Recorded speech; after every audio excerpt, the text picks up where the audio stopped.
नमस्कार प्यारे विद्यार्थियों, राजस्थान अध्ययन पुस्तक के बारे में हम बात कर रहे थे जो आपकी कक्षा 6 से लगा करके कक्षा 12 के लिए संबंधित होने वाली है।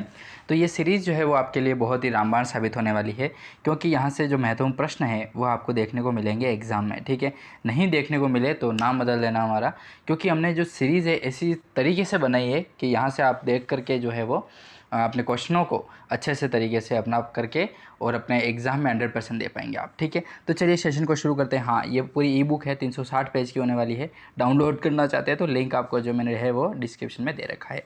चलिए प्रश्नों की ओर बढ़ते हैं। कक्षा 10 के बारे में बात कर रहे थे, जो राजस्थान के प्रमुख पर्यटन स्थल है उनके बारे में जो प्रश्न बनेंगे उसके बारे में ऑल ओवर तरीके से हम बात करेंगे।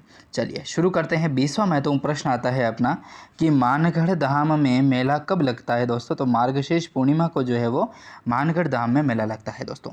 ठीक है, मानगढ़ धाम में मेला कब लगता है तो मार्गशीर्ष पूर्णिमा को जो है वो मानगढ़ धाम में मेला लगता है। याद रखिएगा इस प्रश्न को।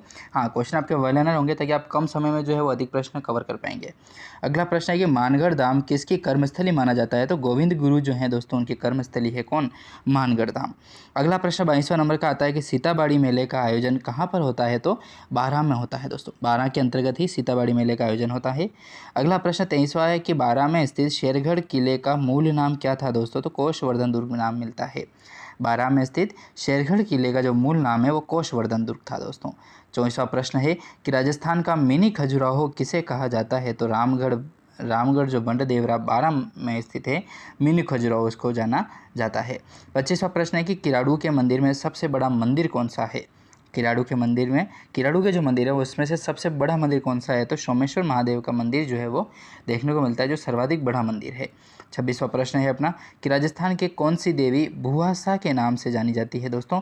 तो रानी भटियाणी माता जो है वो भुआसा के नाम से जानी जाती है। अगला प्रश्न 27वां आता है कि रानी भटियाणी जो है वो किन की आराध्य देवी मानी जाती है। तो ढोली जाति की आराध्य देवी मानी जाती है रानी भटियाणी। ठीक है, चलिए इसी के अंतर्गत अगला प्रश्न आता है अपना 28वां प्रश्न है। देखिए प्रश्न कह रहा है कि राजस्थान की कौन सी जो देवी है वो पाकिस्तान में भी पूज्य मानी जाती है। तो वो रानी भटियाणी माता जी ही है। ठीक है, हाँ, ये आराध्य देवी मानी जाती है। ढोलियों की आराध्य देवी, ढोली जो समुदाय होता है उनकी आराध्य देवी मानी जाती है अपने रानी भटियाणी माता जी। ठीक है, चलिए अगले प्रश्न की ओर बढ़ें तो महत्वपूर्ण प्रश्न आपको जो है वो देखने को मिलने वाले हैं। तो अगला प्रश्न है कि केवलादेव घना राष्ट्रीय उद्यान कहाँ पर स्थित है। तो भरतपुर में स्थित है। भरतपुर के अंतर्गत ही जो है वो केलादेव जो राष्ट्रीय उद्यान है दोस्तों वो स्थित है। केलादेव राष्ट्रीय उद्यान भरतपुर। 30 नंबर का प्रश्न आता है कि सरिस्का टाइगर रिजर्व जो है वो कहाँ पर है। तो अलवर में स्थित है।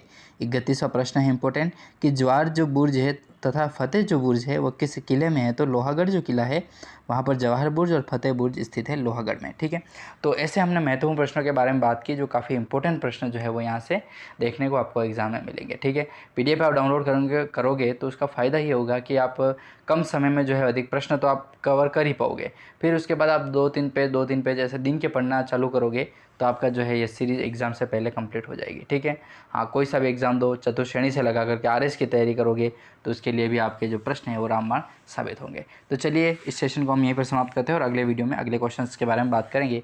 जय हिंद, धन्यवाद।